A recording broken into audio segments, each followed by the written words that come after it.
Có lẽ anh phải nói ra để cho nhẹ lòng. Có lẽ ta chỉ có duyên gặp nhau.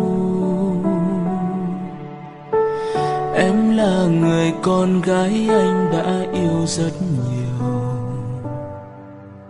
Chắc em cũng biết điều đó phải không? Sau bao sóng gió ta đã vượt qua. Anh tưởng hạnh phúc đã đến với mình.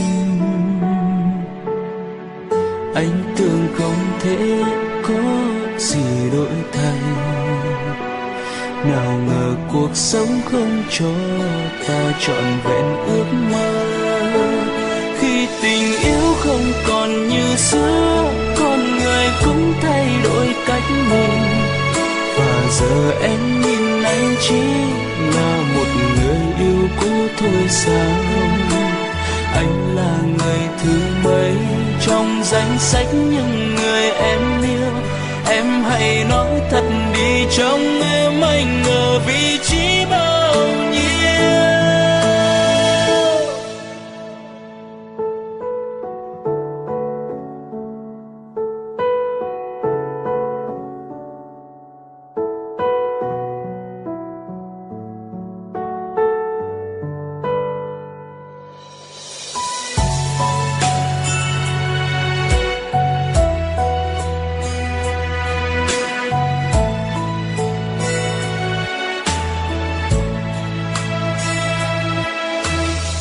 Sau bao sóng gió ta đã vượt qua.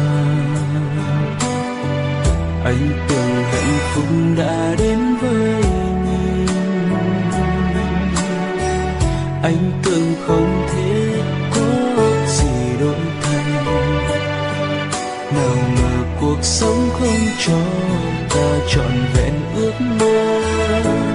Khi tình yêu không còn như xưa, con người cũng thay đổi cách nhìn. Và giờ em nhìn anh chỉ là một người yêu cũ thôi sao? Anh là người thứ mấy trong danh sách những người em yêu? Em hãy nói thật đi, trong em anh ở vị trí bao nhiêu?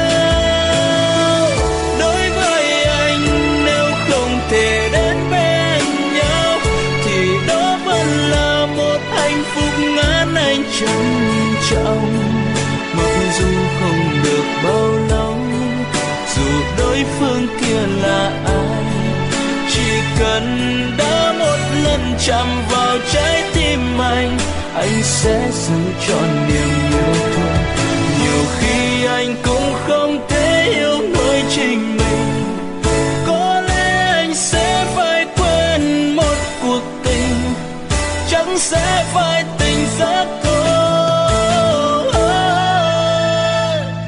Khi tình yêu không còn như xưa, con người cũng thay đổi cách nhìn. Và giờ em nhìn anh chỉ là một người yêu cũ thôi sao?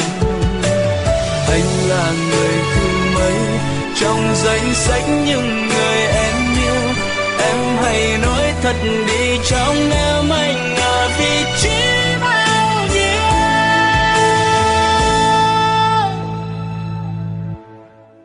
Có lẽ anh phải nói ra để cho nhẹ lòng. Có lẽ ta chỉ có duyên gặp nhau.